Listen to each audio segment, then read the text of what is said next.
Assalamualaikum warahmatullahi wabarakatuh.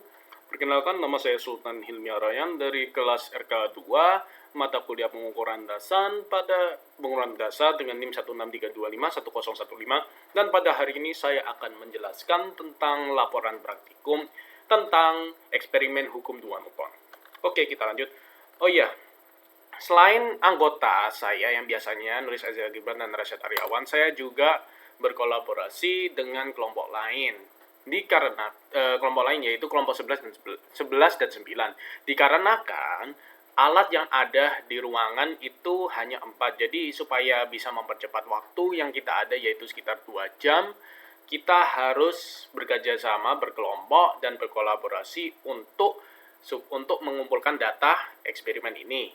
Jangan khawatir, semua bagian dari kelompok, semua anggota dari kelompok berkontribusi dan berkontribusi dalam antara mengumpulkan data atau tidak menyiapkan alat atau memperagakan alat. Oke, kita lanjut ke pertama, dasar teori. Hukum 2 Newton menjelaskan bahwa laju perubahan kecepatan atau percepatan sebuah objek berbanding lurus dengan total gaya neto yang diterapkan, serta berbanding terbalik dengan bobot massa objek tersebut. Bisa dilihat dari persamaan ini, yaitu F sama dengan M kali A. Pada sistem rel udara, akselerasi objek dipicu oleh tegangan tali yang terikat pada massa penggantung. Ketika dua massa M1 dan M2 dihubungkan menggunakan tali bertegangan T, maka pengaruh gaya gesek pada benda M2 dapat ditiadakan. Bisa dilihat di sini. Oke, selama tali penghubung tetap tegang, besarnya percepatan yang dialami oleh benda M2 akan identik dengan M1. Hal ini terjadi karena penggerakan murni benda M1 ke arah bawah selaras dengan penggerakan M1 ke arah kanan, sehingga secara matematis dapat dinyatakan percepatan A 2x itu sama dengan percepatan AY sama dengan percepatan A. Semuanya sama. Oke, tujuan apa yang diharapkan oleh mahasiswa yaitu pertama, memverifikasi secara empiris berlakunya hukum 2 Newton pada sistem mekanik rel udara dengan tingkat ketepatan yang benar. Dua, mengidentifikasi dan menjelaskan berbagai sumber kesalahan utama dalam proses percobaan yang memicu terjadinya deviasi antara hasil pengukuran aktual dan nilai perhitungan teoritis.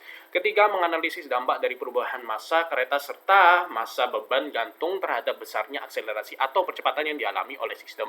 Empat, membuktikan keselarasan antara data hasil eksperimen yang diperoleh dengan prinsip-prinsip fisis hukum 2 Newton dan pada sistem mekanik yang ditinjau. Oke, kita langsung ke prosedur percobaan, yaitu yang pertama, proses hubungan antara massa dan percepatan dengan gaya tetap. Ini itu percobaan pertama, yaitu pertama, konfigurasi rangkai alatnya seperti yang tertera ini. Dua, peniup blower dinyalakan setelah memastikan posisi rel udara benar-benar mendatar atau horizontal.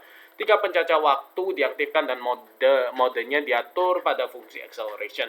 Lebar penghalang cahaya disesuaikan dengan menekan tombol change over karena diletakkan di atas permukaan rel udara sesuai paduan gambar 3.1, bisa dilihat di sini. Oke, penggantung beban seberat 5 kg dikaitkan pada kereta menggunakan benang yang dilewatkan melalui katrol di ujung rel. Ya, ini benangnya dan ini katrolnya. Jarak antara kedua gerbang cahaya diatur sedemikian rupa agar kereta melintasi gerbang kedua tepat sebelum beban gantung menyentuh lantai. 8. Kereta diposisikan tepat di depan gerbang cahaya pertama, lalu dilepaskan hingga meluncur melewati gerbang kedua, misalnya pada jarak intergerbang sebesar 50 cm. Nilai waktu yang ditunjukkan oleh pewaktu dicatat. Kemudian tombol change over ditekan untuk mengonversi data menjadi nilai kecepatan beserta cakupannya. Prosedur pada langkah 4 hingga 6 diulangi menggunakan variasi massa beban yang berbeda, lalu seluruh data direkam ke dalam tabel data hasil percobaan. Lalu ini untuk percobaan kedua, menghitung dengan massa tetap. Hubungan antara gaya dan percepatan. Seluruh beban berukuran 5 gram dipasang pada kereta di mana tiap beban tersebut akan menghasilkan gaya sebesar F. Jarak di antara kedua gerbang cahaya diatur kembali dan dipastikan tepat berada pada skala 50 cm. Lalu kereta dilepaskan dari posisi awal yang terletak sesaat sebelum melewati gerbang pertama. Yang selanjutnya, nilai kecepatan kereta saat melintasi kedua gelombang cahaya diamati. Kemudian hasilnya dicatat ke dalam tabel data hasil eksperimen. Nah, ini perhatikan. Yang nomor 5. Prosedur pada 3 dan 4 diulangi kembali dengan cara memindahkan satu persatu beban 5 gram dari atas kereta ke bagian penggantung beban. Jadi maksudnya dari sini, massa di sini. Nah, setiap kali sudah selesai setiap kali perulangan itu pindahkan ini masanya ke sini. Nah, itu ya beginilah. Nah, berikut ini data hasilnya bisa dilihat beban masanya 120, ini masa keretanya. Lalu di percobaan 2 ada percobaan 2 kita masa, nah ini agak salah. Jadi saat kita eksperimen itu ya kita kebingungan semua dan memang alatnya kurang. Jadi kita saat percobaan 2 itu lupa kalau misal beban yang ada di kereta itu seharusnya dipindahkan di mana, di bagian ya wadahnya sini. Jadi di sini masanya tetap, terus kita tambahkan masa semua di sini. Jadi ya hasilnya percobaan 2 ya gini semua. Ya begitu. Yang penting yang percobaan pertama sudah benar. Nggak tahu percobaan 2. Oke, ya jangan lupa wadahnya itu sebesar 5 cm. Oke, kita langsung ke analisis. Setelah mendapatkan hasil, kita bisa menganalisis berbagai aspek. Pertama, yaitu hubungan antara percepatan dan massa pada kereta. Bisa dilihat di sini. Yap. Nah, ini dia dan ini dia. Nah, dapat dilihat di grafik hubungan antara percepatan terhadap massa yang telah dibuat dari dasar data percepatan 1. Terlihat sebuah tren yang kontradiktif namun konsisten di antara kedua variabel tersebut. Ketika kurva variabel massa pada kereta yang digambarkan oleh garis jingga, bisa dilihat di sini, ya, naik secara linear dari angka 25 gram hingga 117 gram, kurva percepatan yang digambarkan oleh garis biru justru turun. Yang terus menurun terhadap jadi ini percepatannya. Jadi dari nilai 13,92 cm per second kuadrat menuju 8,39 cm per second kuadrat. Nah, ini kan jadi menurun. Jadi setiap kali masanya naik, percepatannya nurun. Nah, penurunan nilai akselerasi yang berbanding terbalik dengan peningkatan massa ini sangat selaras dengan prinsip fisis hukum 2 Newton. Secara teoritis, jika gaya neto yang bekerja pada suatu sistem dipertahankan konstan, maka percepatan sistem akan berbanding terbalik dengan total massa objek tersebut. Hal ini terjadi karena penambahan massa pada kereta otomatis meningkat inersia atau sifat kelembanan sistem, sehingga sistem menjadi lebih berat untuk dipercepat oleh tarikan gaya beban gantung yang sama. Akibatnya, kereta membutuhkan waktu yang lebih lama untuk melintasi gerbang cahaya dan menghasilkan nilai percepatan aktual yang semakin melandai turun seiring bertambahnya beban di atas kereta. Rasa penurunan pada garis biru dalam grafik tersebut terlihat cenderung sangat landai semata-mata karena pengaruh visual skala sumbu Y yang cukup besar untuk mengakomodasi nilai massa kereta yang menyentuh angka ratusan. Oke, sebentar ada sedikit teknisi sebentar. Baik, kita lanjut ke hubungan antara percepatan dan gaya pada kereta. Nah, bisa dilihat di sini. Nah, setiap kali bebannya naik, setiap kali, bukan beban sih ini seharusnya, beban ini tuh maksudnya gaya. Jadi setiap kali gayanya naik, percepatannya juga naik. Nah, berdasarkan grafik hubungan antara percepatan terhadap gaya yang telah dibuat dari data percepatan 2, terlihat adanya keselarasan, tren yang searah dan bernilai positif di antara kedua variabel tersebut. Ketika variabel gaya beban yang digambarkan oleh garis jingga mengalami peningkatan konstan secara linear dari skala 1F hingga 7F, kurva percepatan kereta yang digambarkan oleh garis biru juga melonjak naik secara signifikan dan membentuk garis lurus vertikal dari nilai awal 31,8 cm per second kuadrat hingga menyentuh angka 127,07 cm per second kuadrat pada titik akhir. Karakteristik kurva yang linear menanjak ini memberikan bukti empiris yang kuat bahwa terhadap keabsahan teori hukum 2 Newton. Berdasarkan hukum tersebut, percepatan sebuah sistem mekanik akan berbanding lurus dengan total gaya neto yang diterapkan padanya asalkan bobot massa total sistem dipertahankan konstan. Secara matematis, hubungan ini dinyatakan dengan hubungan nilai akselerasi yang sebanding dengan gaya, sehingga setiap penambahan unit gaya tarik dari beban gantung otomatis menghasilkan dorongan akselerasi yang jauh lebih besar pada kereta. Hal ini juga terkonfirmasi dari catatan waktu tempuh kereta melintasi gerbang cahaya yang semakin mengecil dan singkat seiring dengan bertambahnya variabel gaya, yang menegaskan bahwa peningkatan gaya neto berhasil meminimalkan kelembaban sistem secara efektif. Nah, ini seharusnya itu ya begitulah. Walaupun Walaupun kita metodenya salah, kita telah membuktikan secara benar bahwa setiap kali gayanya hukum 2 Newton itu percepatan itu berbanding lurus dengan gaya. Saya jelaskan di sini. Sumber kesalahan terbesar pada prosedur. Nah, kita harus amati ini. Dalam menghitung nilai teoretis supaya dapat dibandingkan dengan nilai yang didapatkan saat eksperimen, dapat digunakan persamaan sebagai berikut. Di mana A itu sama dengan M1. M1 itu adalah berat pada katrol dikali percepatan gravitasi bernilai 980 cm per second kuadrat per M1 berat pada katrol ditambah dengan berat pada kereta. Nah, bisa dilihat di sini. Nah, ini dia. Jadi percepatannya secara teoritis ini. Nah, ini galat besar sekali saat kita saat kita bandingkan dengan percobaan. Ini juga besar sekali dan ya ini memang salah. Tapi saya coba compare dengan data praktikum yang bukan A2 karena apparently semua A2 ngitungnya salah dan ya hasilnya sama aja, besar sekali. Mengapa? Karena sumber kesalahan pertama yang paling utama adalah gaya gesek udara yang tidak sepenuhnya bernilai nol. Meskipun dasar teori menyebutkan bahwa pengaruh gaya gesek pada sistem rel udara dapat dibiarkan, pada realitanya tiupan udara dari pompa atau blower tidak selalu konstan dan merata di sepanjang lintasan rel. Hal ini menyisakan sedikit gesekan kinetik antara kereta dengan rel, serta gesekan mekanis pada poros katrol tempat benang lewat. Gaya gesek yang tersisa ini bekerja berlawanan arah dengan gaya tarik beban gantung, sehingga mereduksi total gaya. Akibatnya, nilai percepatan yang diperoleh secara aktual di laboratorium akan selalu sedikit lebih kecil dibandingkan nilai percepatan teoritis yang mengasumsikan sistem bebas gesekan total.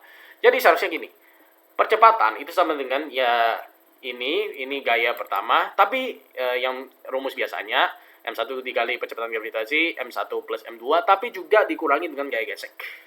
Nah, sumber kesalahan yang kedua itu terletak pada posisi kerataan rel udara atau kemiringan lintasan. Prosedur mewajibkan memastikan posisi rel udah benar-benar mendatar atau horizontal. Namun, penyeteran secara manual itu kadang bisa ada kemiringan minor yang tidak kasat mata. Jika rel sedikit miring ke arah katrol, komponen gaya berat kereta akibat gravitasi akan ikut mendorong kereta ke depan, sehingga percepatan aktual menjadi lebih besar dari teori. Sebaliknya, jika rel miring ke belakang, gaya gravitasi tersebut akan menghambat laju kereta, membuat percepatan aktual melambat dan memicu perbedaan nilai hitung yang signifikan. Lalu sumber kesalahan 3, kelambatan sensor gerbang cahaya dalam mendeteksi ujung penghalang cahaya kereta juga berkontribusi pada galat acak waktu tempuh yang terekam pada tabel data. Kelemahan prosedural yang mekanis inilah yang secara akumulatif menciptakan perbedaan atau divisi nilai antara perhitungan matematis ideal dengan kondisi real di laboratorium. Lalu pengaruh kereta dan massa beban terhadap besar percepatan sistem. Pengaruh dari kedua variabel tersebut bekerja dengan cara yang bertolak belakang namun saling melengkapi sesuai dengan prinsip hukum 2 Newton. Massa kereta mempresentasikan tingkat kelembanan atau inersia pada sistem. Saat massa kereta diperbesar sementara gaya tarik dan dari beban gantung dibuat konstan. Seperti pada kondisi percepatan itu, nilai percepatan sistem akan semakin menurun. Semakin berat kereta, sistem menjadi semakin sulit untuk digerakkan dan dipercepatkan oleh tarikan yang sama. Secara matematis dan fisik, hal ini membuktikan bahwa percepatan berbanding terbalik dengan massa benda. Massa beban yang digantung berfungsi sebagai penghasil gaya neto yang menggerakkan sistem, di mana gaya berat dari beban tersebut dikonversi menjadi dengan nilai yang menarik kereta melintasi rel.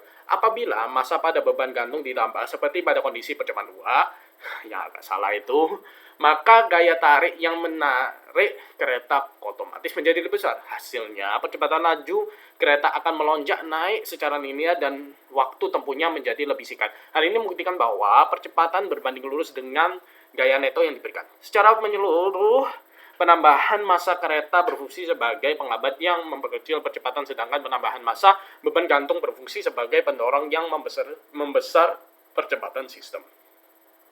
Lalu yang terakhir, pembuktian hukum Newton pada sistem berdasarkan data eksperimental yang telah ditemukan.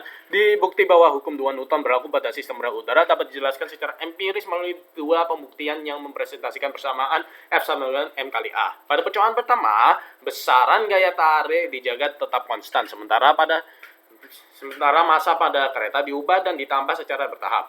Merujuk pada tabel 4,1 yang tadi, saat massa kereta paling ringan yaitu 25 gram, di percepatan sistem paling tinggi di angka 13,92 cm second kuadrat. Namun seiring dengan penambahan massa kereta hingga menyentuh angka 105 gram, nilai percepatannya konsisten menurun hingga 8,39 cm per second kuadrat. Penurunan laju akselerasi ini memvalidasi teori fisika dasar bahwa percepatan sebuah objek berbanding terbalik dengan bobot massa objek tersebut. Semakin besar massa sistem, semakin sulit sistem tersebut untuk dipercepat. Hal ini membuktikan bahwa percepatan berbanding terbalik dengan massa.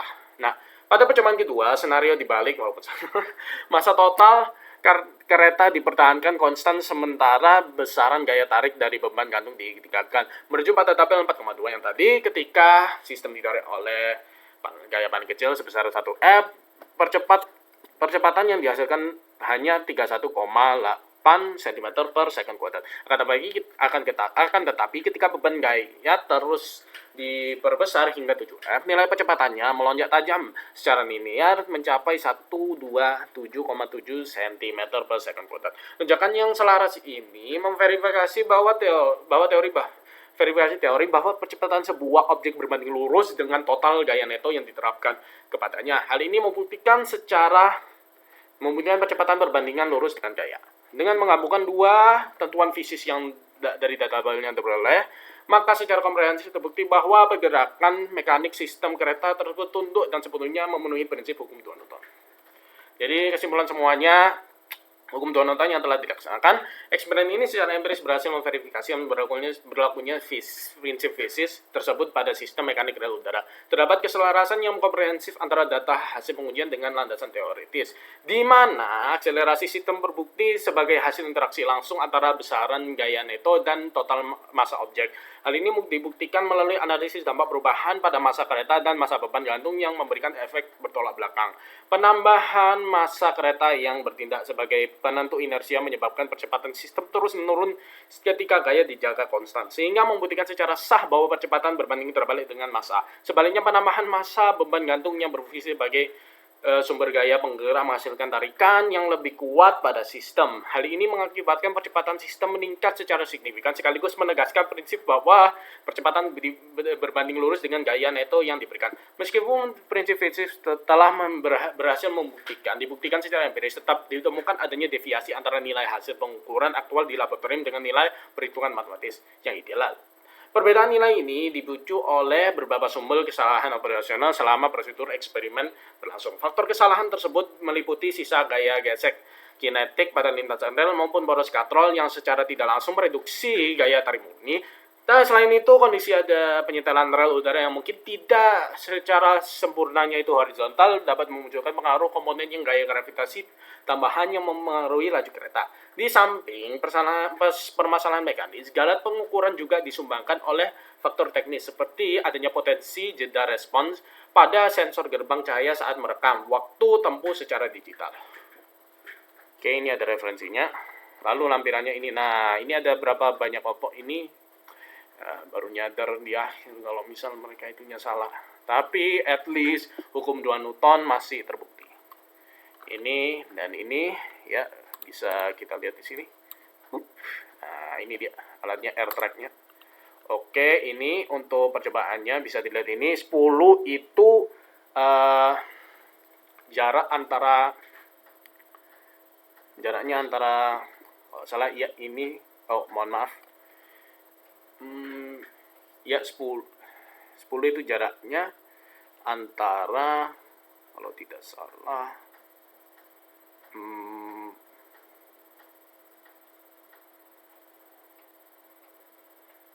ya antara dua sensor itu, terus ini juga sama dibagi 1000. Kenapa dibagi 1000? Karena ini kan masih dalam bentuk milisekon. Nah, kita jadikan sekon.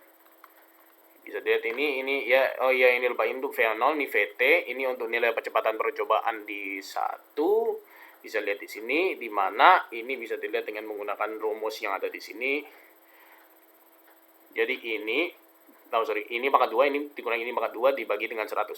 100 itu adalah dari 100 itu dari 2S. 2S itu jarak antara sensor 1 sama sensor 1 sensor 2 ya 50. Jadi ini 10 itu lebih ke jarak jarak antara itunya. Oke. Langsung ini juga sama. Dibagi 1000 sama untuk ini V0, VT juga sama. Untuk percepatan 2 juga sama, dibagi 100 karena itu S2S-nya. Nah, ini dia. Untuk percepatan teoretis bisa dilihat di sini 2 dikali L2. Jadi ini dikali dengan gaya gravitasi dibagi dengan ini ditambah dengan ini. Jadi kayak segini. Sama juga untuk yang percepatan untuk percepatan 2. Nah, galatnya seperti biasa ini dikali 100%, bisa dilihat di sini. Ini juga dikali 100%. Nggak ada 100%-nya karena saya pakai langsung fitur di Excel. Oke. Itu sekian dari saya yang bisa jelaskan pada malam hari ini. Saya akhiri. Wassalamualaikum warahmatullahi wabarakatuh.